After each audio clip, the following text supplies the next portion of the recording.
Hello नमस्कार, स्वागत है आपका ड्रीम एमपीपीएससी यूट्यूब चैनल पर। मेरा नाम नीलेश और आज से हमारा जो दूसरा सेशन भी स्टार्ट होने वाला है, जिसे आपको यहाँ पर दिख रहा होगा कि घटना चक्र, जिसमें भारत की राज्य व्यवस्था होने वाली है। ठीक है, ये क्लास हमारी एक होने वाली है। एक घटना चक्र हमारी कौन सी चल रही है, तो एक भारत की राज्य व्यवस्था आज से, और कल हमने भूगोल देखा था। ठीक है, भूगोल, तो भूगोल की जो भारत का भूगोल है उसकी और घटना चक्र चल रही है, और आपके भारत की राज्य व्यवस्था जिससे पॉलिटी। तो ये किन किन के लिए बेनिफिट होने वाली, यूपीएससी के लिए तो होने वाली, जिसमें पीवाईक्यू सब देखने को मिलेंगे। एमपीपीएससी में आपको बहुत बेनिफिट होने वाली है दोनों यूनिट के लिए। अगर आपने कहीं से भारत का भूगोल और राज्य व्यवस्था पढ़ी है तो आप इस लूसेंट से भी पढ़िए। उसके बाद अगर आप इसका एमसीक्यू लगा लेते हैं तो ये मान के चलो आपकी तैयारी 90% कंप्लीट हो जाती है। ठीक है, उसके अलावा यूपीपीएससी, बीपीएससी, जेपीएससी और आरएस, इन सभी परीक्षाओं के प्रश्नों का व्याख्यात्मक विश्लेषण और हल है।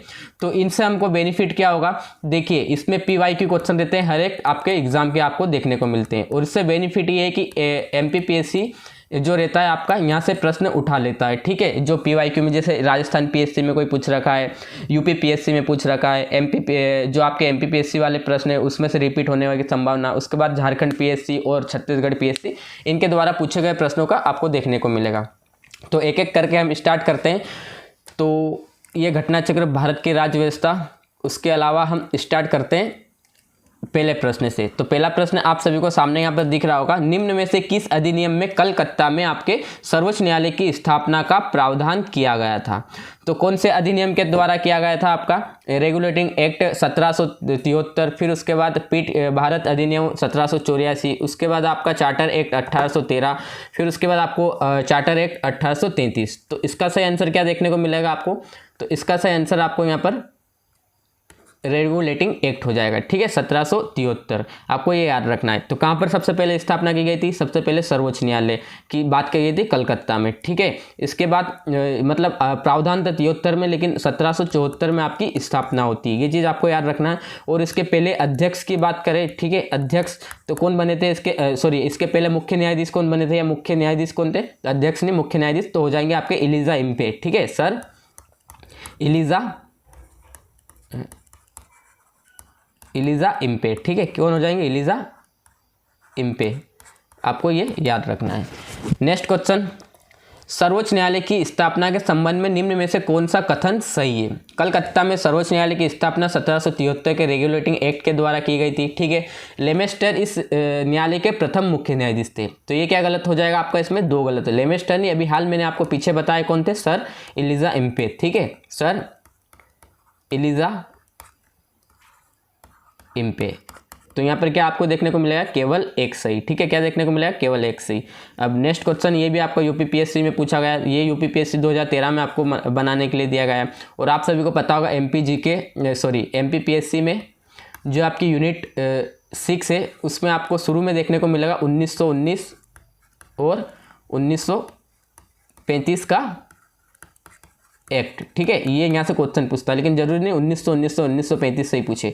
आपके 1773 से चालू होते हैं। ठीक है, 1773 से तो कहाँ तक चलते हैं आपके, तो ये आपके 1947 का जब भारत आज़ाद होता है उस अधिनियम तक। तो हर एक में क्या क्या प्रावधान का, इसको हम अच्छे से देखेंगे। हर एक ने जो आपको घटना चक्र में पूछ रखे हैं, जो आपके इंपॉर्टेंट है। ठीक है, जैसे नियंत्रक परिषद की स्थापना, सर्वोच्च न्यायालय की स्थापना, इंग्लिश मिशनरी को भारत में कार्य करने की अनुमति, गवर्नर जनरल के परिषद में कानूनी सदस्य को नियुक्त करना। तो इसमें आपको सही कौन सा देखने को मिल रहा है, देखिए अपन को सब पता है, 20 सर्वोच्च न्यायालय 1773। ठीक है, तो अपन ने यहाँ का ए मिला दिया। अब बी का ए अपन को ढूंढना है, तो बी ये रहा, ए अपन को एक ही यहाँ पर। ठीक है, ये तो देखिए अपन को अगर एक ही याद था तो अपन को दूसरे भी याद नहीं थे, तो अपन बी इसका सही आंसर लगा सकते थे। लेकिन फिर भी हम देख लेते हैं। नियंत्रण परिषद की स्थापना अपने पिट्स इंडिया 1784 में बात की गई थी। ठीक है, 1784 में। फिर आपके इंग्लिश मिशनरी को भारत आने के लिए तो 1813 ही आपको याद रखना है। ठीक है, 1813। फिर 1833 में आपके क्या किया गया था, गवर्नर जनरल की परिषद में कानूनी सदस्य नियुक्त किए गए थे। नेक्स्ट क्वेश्चन, निम्न में से किस भारत में अंग्रेजी शिक्षा की नींव रखी थी। 1813 general committee of public interest, 1823 पक्षवादी और आंग्ल विवाद। तो किससे आपके अंग्रेजी शिक्षा की नींव रखी गई थी। तो इसमें आपको क्या देखने को मिलेगा कि देखिए 1833 आपको सही देखने को मिलेगा 13, जिसमें चार्टर एक्ट जिसको बोलते हैं, इसमें शिक्षा के प्रसार के लिए आपका क्या प्रतिवर्ष 1 लाख रुपए खर्च करने का प्रावधान था इसमें, ठीक है। इसमें क्या था कि 1 लाख रुपए खर्च करने का प्रावधान था, काय के लिए, शिक्षा के लिए। ये चीज़ आपको यहाँ पर याद रखना है। दूसरा general committee of public interest, तो इसमें आपका क्या था, जिसकी जिम्मेदारी क्या थी, शिक्षा के लिए 1 लाख रुपए देने की थी, ठीक है। इसकी क्या थी, तो शिक्षा के लिए 1 लाख रुपए देने की जिम्मेदारी थी। फिर पक्षविद और आंग्लविद का विवाद, तो इसमें भी आपको सही देखने को मिलेगा क्या कि पक्षविद और आंग्ल जो थे ये शिक्षा के प्रमुख नेतृत्व थे, ठीक है। ये आपको यहाँ पर ध्यान रखना है। फिर इसका तो डी सही आंसर हो जाएगा, ठीक है। नेक्स्ट क्वेश्चन, किस अधिनियम के द्वारा ब्रिटिश संसद ने चाय और चीन के साथ व्यापार छोड़कर ईस्ट इंडिया कंपनी के साथ भारत व्यापारिक एकाधिकार को समाप्त कर दिया गया था? तो किस अधिनियम के तहत कर दिया गया था आपका, तो 1813, ठीक है। 1813 के द्वारा क्या गया था, ब्रिटिश संसद ने चाय और चीन को छोड़कर जो व्यापार थे ना ईस्ट इंडिया कंपनी के भारत के साथ, तो वो इस पर एकाधिकार खत्म कर दिया था, ठीक है। इसके अलावा आप दूसरी कंपनियां भी आके कर सकती, बस आपका चीन और चाय इन दोनों पे किसका एकाधिकार था, तो इस पर आपका ईस्ट इंडिया कंपनी का था। फिर तो नेक्स्ट क्वेश्चन छठवां दिख रहा होगा, चार्टर एक्ट 1813 के संबंध में निम्न कथनों पर विचार कीजिए। इसने भारत में ईस्ट इंडिया कंपनी के व्यापार पर एकाधिपत्य को चाय तथा व्यापार चीन के साथ छोड़कर समाप्त कर दिया। तो बिल्कुल सही है, चाय और चीन को छोड़कर, ठीक है, जो एकाधिकार था उसको समाप्त कर दिया। इसने कंपनी द्वारा अधिकार के लिए भारतीय राज्य क्षेत्र में ब्रिटिश क्राउन की संप्रभुता को संदर्भित किया। तो बिल्कुल ये सही हो जाएगा, भारत का राजस्व ब्रिटिश संसद के नियंत्रण में आ गया था। तो ये आपको गलत देखने को मिलेगा, ठीक है। 1858 जो था ना, इस अधिनियम के द्वारा सीधे ब्रिटिश नियंत्रण में लिया गया था, ठीक है। लेकिन आपका 1813 में, तो 1 और 2 आपको यहाँ पर सही देखने को मिलेगा। नेक्स्ट क्वेश्चन, किस अधिनियम ने भारतवासियों को अपने देश में प्रशासन के कुछ हिस्से लेना संभव बनाया? तो किस अधिनियम के तहत बनाया गया है आपका, चार्टर एक्ट 1833 के द्वारा। निम्न में से किस अधिनियम के अंतर्गत ब्रिटिश भारतीय विधान परिषद को बजट पर बहस करने की शक्ति प्राप्त हुई थी? तो कौन से अधिनियम के द्वारा आपको जो था इस पर बहस करने की शक्ति प्राप्त हुई थी? तो इसमें आपको देखने को मिलेगा भारत परिषद अधिनियम 1992, ठीक है। क्या देखने को मिलेगा, भारत परिषद 1992 में विधान परिषद के कार्यों में जो वृद्धि की गई थी, इसके तहत बजट पर बहस करने की शक्ति की गई थी, परंतु मतदान का अधिकार नहीं था। ये चीज़ आपको याद रखना है, ठीक है। मतदान का इसमें अधिकार नहीं था, लेकिन बहस करने की आपको अनुमति दी गई थी। नेक्स्ट क्वेश्चन, ब्रिटिश भारत में सांप्रदायिक प्रतिनिधित्व की व्यवस्था निम्न में से किस अधिनियम के द्वारा की गई थी? तो भारतीय काउंसिल अधिनियम 1992, माल्या मिंटो 1909, मांटेंगी चेम्सफोर्ड 1919, भारत सांसद अधिनियम 1935। तो ये आपको अच्छे से याद होगा किस अधिनियम के तहत दी गई थी। तो ये आपकी दी गई थी भारत माल्या मिंटो 1909 के द्वारा, ठीक है। तो सबसे पहले किस किस को दी गई थी, आपको ये भी पता होना चाहिए कि सबसे पहले आपको याद रखना है कि मुसलमानों को दी गई थी, ठीक है। मुसलमानों को, ये चीज़ आपको यहाँ पर याद रखना है। सबसे पहले मुसलमानों को सांप्रदायिक प्रतिनिधित्व की व्यवस्था लागू की गई थी, ठीक है, 1909, जिसे माल्या मिंटो सुधार भी हम कहते हैं। ये चीज़ आपको यहाँ याद रखना है। नेक्स्ट क्वेश्चन, निम्न में से किस अधिनियम द्वारा भारत में संघीय न्यायालय की स्थापना की गई? तो भारतीय परिषद अधिनियम 1861, 1909, 1919 या उपयुक्त में से कोई नहीं। तो ये चीज़ आपको यहाँ पर क्या हो जाएगा, उपयुक्त में से कोई नहीं। क्यों? क्योंकि संघीय न्यायालय की स्थापना 1935 में की गई थी, ठीक है, 1935 के अंतर्गत की गई थी, ये आपको याद होगा, प्रावधान था। और स्थापना आपको 1 अक्टूबर 1937 याद रखना है, ठीक है। ये संघीय न्यायालय की। अब सबसे पहले सर्वोच्च न्यायालय कहाँ बनाया था, तो कोलकाता में बनाया था, वो अलग है, और संघीय न्यायालय आपका अलग हो जाएगा। और इसके प्रथम अध्यक्ष कौन बने थे? तो ये प्रथम अध्यक्ष याद आता, मुख्य न्यायाधीश, ठीक है, न्यायाधीश याद रखना। क्या मुख्य न्यायाधीश कौन बने थे? तो ये बने थे सर मॉरिस गेवियर, ठीक है, सर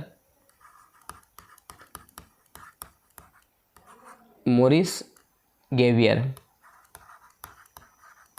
ये चीज़ आपको देखने को मिलेगी, ठीक है। ये नेक्स्ट क्वेश्चन, भारतीय संघ न्यायालय निम्न में से किस वर्ष स्थापित किया गया? तो देखो 1937 में किया गया है, ठीक है। अभी मैंने बताया आपको कि 1935 में एक प्रावधान था, 1 अक्टूबर 1937 को स्थापना की गई। केंद्र में द्वैत शासन किस अधिनियम के अंतर्गत लगाया गया?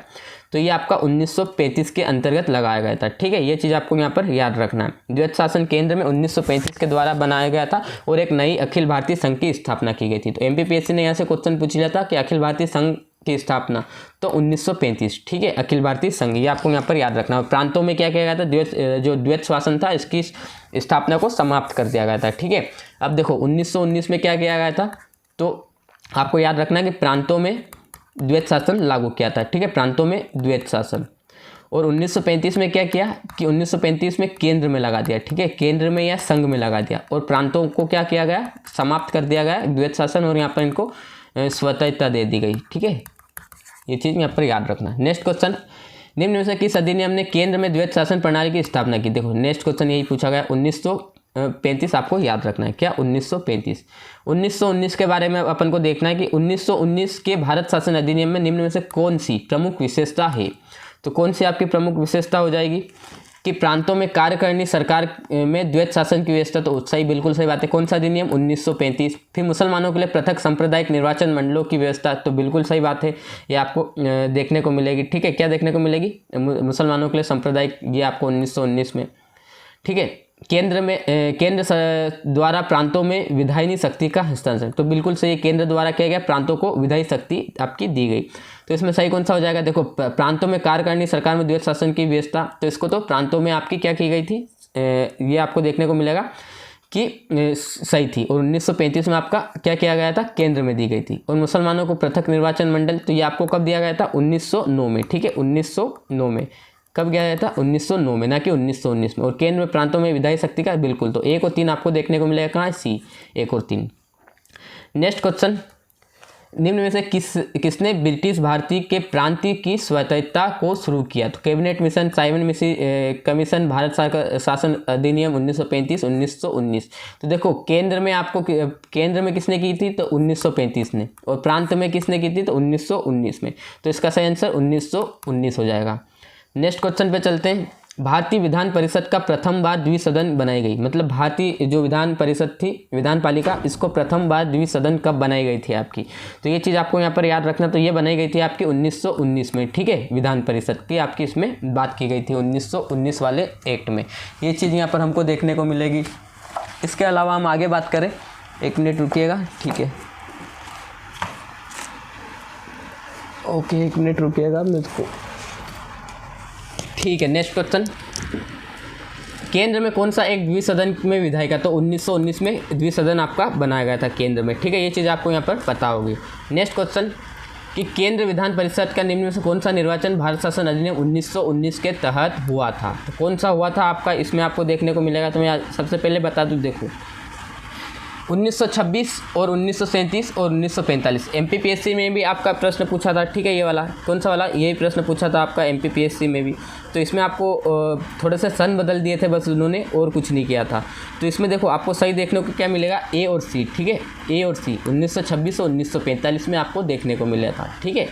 1926 में आपको जो था प्रश्नगत में वर्षों में, जो 1926 और 1945 का केंद्र विधानसभा का चुनाव भारत शासन अधिनियम 1919 के तहत आपका हुआ था, ठीक है। MPPSC ने क्या पूछा था कि आखिरी बार जो था इसके किसके तहत हुआ था, तो 1945 के तहत आपका चुनाव हुआ था। ये चीज़ आपको यहाँ पर याद रखना। MPPSC ने बस एक ऑप्शन दिया था, 1926 नहीं दिया था। जिसने पढ़ा होगा तो वो सही लगा के आया होगा इसको। फिर भारत शासन अधिनियम 1909 के अंतर्गत भारतीय विधायिका का अंतिम निर्वाचन किस वर्ष हुआ था। देखो ये प्रश्न आपके सामने देखने को मिलेगा आपको, ये आपको मिल गया था, ठीक है। कब हुआ था, तो ये अपन ने अभी देखा, अपन ने कब हुआ था, 1945 में, ठीक है। कब हुआ था, 1945 में, ये आपको यहाँ पर देखने को मिलेगा। MPPSC 2020 में ये प्रश्न पूछा गया था आपको, ठीक है। अंतिम निर्वाचन, फिर राष्ट्रपति की अध्यादेश निर्गत करने की शक्ति, मतलब राष्ट्रपति जो आपका अध्यादेश लाता है तो वो कौन से अधिनियम के तहत लेकर आता है आपका, तो ये 1935 में दी गई थी, ठीक है। और वर्तमान में संविधान के कौन से अनुच्छेद में, संविधान के अनुच्छेद में आपका क्या, अध्यादेश, तो ये आप लोगों का होमवर्क है, कमेंट करके बताओ, ठीक है। कमेंट करके बताओ, क्योंकि अभी MPPSC 2020 में क्या पूछा था, कौन सा अधिनियम समाधान करता है, ठीक है। और आपका कौन सा क्या है, महाभियोग, ये दोनों भी आपको कमेंट करके बताना। ये तो MPPSC 2022 में प्रश्न पूछ लिए गए, तो क्या पता आपकी बार अध्यादेश वाला आपको देखने को मिल जाए, ठीक है। ये चीज़ आपको याद रखना है, तो ये होमवर्क है आपका। नेक्स्ट क्वेश्चन, निम्न में से किस अधिनियम द्वारा संवैधानिक निरंकुशता का सिद्धांत प्रवृत्त किया गया। तो कौन से अधिनियम के तहत किया गया आपका 1935 के तहत, ठीक है। संवैधानिक निष्पक्षता सिद्धांत जो भारत शासन अधिनियम 1935 के द्वारा प्रवृत्त किया गया था, ये चीज़ तो सभी को पता है। ये अधिनियम ब्रिटिश संसद द्वारा पारित सर्वाधिक विस्तृत अधिनियम था 1935, ठीक है। साथ ही ये भारत की तैयारी संवैधानिक प्रस्तावों में सबसे जटिल आपको दस्तावेज देखने को मिलेगा। ये चीज़ आपको यहाँ पर याद रखना। इस अधिनियम में भारत संघ की स्थापना, अखिल भारतीय संघ की और संघ न्यायालय और केंद्र और राज्यों के लिए मध्य शक्तियों का विभाजन आदि का प्रावधान था। फिर नेक्स्ट क्वेश्चन, भारत के केंद्र और राज्यों के बीच किया गया शक्तियों का विभाजन इनमें से कौन? तो ये 1935, अभी मैंने आपको बताया। इनमें से कौन भारत शासन अधिनियम 1935 की मुख्य विशेषता नहीं थी? तो इस अधिनियम में अखिल भारतीय महासंघ का प्रावधान था। तो बिल्कुल आपको सही देखने को मिलेगा, अखिल भारतीय महासंघ का आपको प्रावधान था। इस अवशिष्ट जो विषय थे प्रांत में विधायिका को आवंटित किए गए। तो ये आपके अवशिष्ट शक्ति जो थी विषय, ये प्रांत को नहीं दिए गए, ये किसको दिए गए थे? केंद्र को, ठीक है। बी इसलिए आपका गलत हो जाएगा। और देख लेते हैं, ये प्रांतीय स्वतंत्रता के सूत्रपात का संकेत था, बिल्कुल सही है। इसने प्रांतीय स्तर पर द्वैत शासन प्रणाली को समाप्त कर केंद्र में लागू किया, तो बिल्कुल सही देखने को मिलेगा। एक संघीय व्यवस्था और केंद्र में द्वैत शासन लागू किया, तो ये भी अपन ने पढ़ चुके हैं कितनी बार? तो 1935, ठीक है। ये ध्यान रखना, 1935 में आपको कन्फ्यूजन नहीं होना जब भी आपका द्वैत शासन आए। तो 1935 में आपका क्या किया गया? जो प्रांत थे इसमें आपका केंद्र द्वैत शासन लागू किया गया। 1935 में केंद्र में लागू किया, जो प्रांत में 1919 में था इसको समाप्त कर दिया। यहाँ पर आपको बिल्कुल क्लियर रहना है, ठीक है। नेक्स्ट क्वेश्चन आपको देखने को मिलेगा। तो क्या निम्न में से किस अधिनियम ने भारत में संघीय शासन की व्यवस्था दी? तो ये कौन सा? 1935 ने आपकी संघीय शासन की व्यवस्था दी। ये चीज़ आपको यहाँ पर याद रखना है। फिर नेक्स्ट क्वेश्चन, 1935 के अधिनियम के द्वारा भारतीय संघ में अवशिष्ट शक्ति किसको दी गई? तो संघीय विधान पालिका को, प्रांतीय विधान पालिका को, गवर्नर जनरल को या प्रांतीय गवर्नर जनरल को? तो ये आपकी गवर्नर जनरल को दी गई थी, ठीक है। किसको? गवर्नर जनरल को दी गई थी। यहाँ पर क्या है आपका? देखो, ये अवशिष्ट शक्ति जो विषय प्रांतीय विधायिका को नहीं, केंद्र को दिया गया था, ठीक है। ये किसको दिया गया था? केंद्र को। और गवर्नर की बात करें तो आपको याद रखना है किसको दिया गया था आपका? तो आपका ये दिया गया था गवर्नर को, ठीक है। ये चीज़ आपको यहाँ पर याद रखना है। फिर नेक्स्ट क्वेश्चन, निम्न में से कौन सा एक विषय भारत शासन अधिनियम 1935 में स्वीकार हुआ महत्वपूर्ण और स्थायी अवयव नहीं है? तो कौन सा नहीं है? देश के लिए लिखित संविधान, ठीक है। उसके अलावा फिर आपको देखने को मिलेगा विधानमंडल के निर्वाचित एवं जवाबदेही प्रतिनिधित्व, उसके लिए संघ की योजना पर विचार और विधानमंडल के सरकारी सदस्यों का समावेश किया जाना। देखो, देश के लिए लिखित संविधान की बात नहीं थी 1935 में, ठीक है। ये चीज़ आपको यहाँ पर याद रखना है। तो संविधान की बात सबसे पहले कहाँ आई थी? तो क्रिप्स मिशन में आई थी। कहाँ पर आई थी? क्रिप्स मिशन में। क्रिप्स मिशन कहाँ आया था? तो भारत में आया था। कब आया था? तो ये आया था, आपको याद रखना है कि आपका जो दूसरा विश्व युद्ध चल रहा था जब आपको देखने को मिलेगा, ठीक है, क्रिप्स मिशन। फिर 1935 के गवर्नमेंट ऑफ इंडिया एक्ट की क्यों महत्वपूर्ण है? तो ये क्यों महत्वपूर्ण है आपका गवर्नमेंट ऑफ इंडिया? तो देखिए, इसमें ये भारतीय संविधान का प्रमुख स्रोत है, ठीक है। इसके द्वारा भारत की स्वतंत्रता मिली, इसमें भारत विभाजन उल्लेखित है, इसके द्वारा रियासतें समाप्त की। तो 1935 का जो एक्ट था इसमें क्या है? संविधान का प्रमुख स्रोत बना था ये, इसलिए आपका महत्वपूर्ण हो जाता है। निम्नलिखित अधिनियम में से किस अधिनियम के फलस्वरूप बर्मा को भारत से अलग किया गया? तो किसके तहत आपका बर्मा को भारत से अलग किया गया? तो 1935 के एक्ट के द्वारा आपका बर्मा को भारत से अलग किया गया। प्रावधान 1935, लेकिन 1937 याद रखना, इसमें आपका अलग कर दिया गया था, ठीक है। जैसे आपको पता होगा अपने भी देश में क्या है, संसद कोई कानून बनाती है, ठीक है। आपको पारित कर दिया मान लो आज 2 नवंबर को, तो 2 नवंबर को ही पूरे देश में लागू थोड़ी हो गया, राष्ट्रपति के हस्ताक्षर होंगे, फिर पूरे देश में लागू होगा 1-2 महीने बाद, ठीक है, या 1-2 साल भी लग सकते हैं। जैसे अभी कौन सा आपको पता होगा, महिला आरक्षण बिल, ठीक है। महिला आरक्षण बिल काहे के लिए आपका आया? तो ये लोकसभा में महिलाओं को आरक्षण देने के लिए। अब पारित तो हो गया ये, ठीक है, अभी आपने देखा होगा, पढ़ा भी होगा बहुत, लेकिन लागू होने की बात कब की? 2026, ठीक है, जब आपका परिसीमन होगा, जनसंख्या का वो होगा, फिर उसके बाद इसको देखिए, आपका प्रावधान होना अलग बात है और लागू करना अलग बात है, ठीक है। ये हमारे कितने, तो ये हमारे अधिनियम से क्वेश्चन समाप्त होते हैं। कल जो हम देखेंगे संविधान सभा, ठीक है, कल से हम संविधान सभा को स्टार्ट करेंगे कल से। तो इसको यहीं ख़त्म करते हैं क्लास को, और आप सभी से निवेदन है, अगर आपको क्लास ये अच्छी लग रही है तो वीडियो को लाइक कर दीजिएगा, ठीक है, और अपने दोस्तों को भी शेयर कर दीजिएगा, और उसके अलावा चैनल को सब्सक्राइब कर दीजिएगा, ठीक है आपको। और हमने आपको क्या शुरू में सब्सक्राइब का बोला ही नहीं, आपको पता है। अगर आपको अच्छा लग रहा है हमारी ये जो आपकी सीरीज़ है ये, तो आप इसको सब्सक्राइब कर सकते हैं। ठीक है, तो मिलते हैं आपको कल वाले वीडियो में, जब तक अपना ख्याल रखिएगा।